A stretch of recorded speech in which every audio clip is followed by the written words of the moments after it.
Nehru probably knew that we had something at the McMahon line in the east, we had some kind of a claim in Ladakh area, but it was not here. So that's why he wanted to go in for a Panchsheel agreement probably. In 1954, India recognized Tibet as part of China.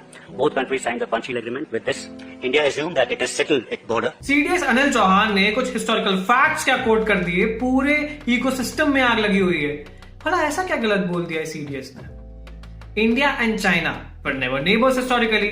Tibet always acted as a buffer state.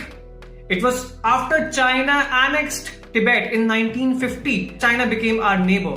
Otherwise, it was our neighbor's neighbor, not immediate neighbor. और इसको validate किया, इसको diplomatically accept किया India ने Panchsheel agreement में. India accepted China's sovereignty over Tibet. Even the British recognized China's suzerainty over Tibet, not sovereignty. But the blunders of Nehru, the diplomatic blunder of India under Nehru. Panchsheel agreement sign हुआ, mutual respect for each other's territorial integrity and sovereignty. ये 8 साल चला और इसके बाद ये Panchsheel agreement फाड़ के मुंह पर फेंक दिया चाचा नेहरू के, और 62 में जंग हो गई, इंडियन सिनो वॉर. ये था इनका हिंदी चीनी भाईचारा, हिंदी चीनी भाई भाई. इसके बाद क्या हुआ?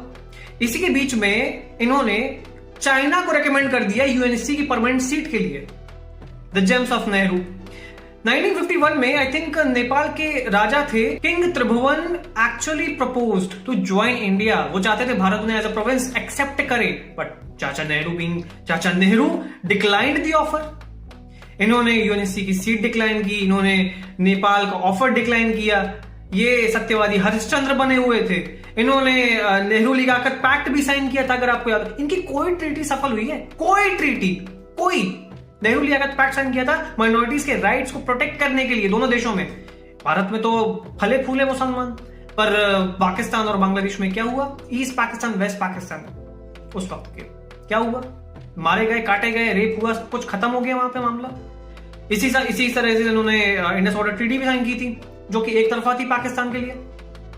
इनकी कोई मुझे बता दो एक ऐसा डिप्लोमेसी में कुछ भी जो बेहतरीन रहा हो और आज तक सफल रहा हो, और हम बोल सके, इसकी मिसालें दे सकें कि वाह पंडित नेहरू ने क्या करके दिखाया. हाँ, ये सब जरूर करके दिखाया पंडित नेहरू ने. इसलिए जब तक ये देश रहेगा पंडित नेहरू की बात होगी, क्योंकि जब नींव ही कमजोर कर दी तो फिर हम आगे क्या ही बात करें उसके ऊपर. इनकी वजह से आज चाइना के साथ हमारा 1488 किलोमीटर का बॉर्डर लगता है.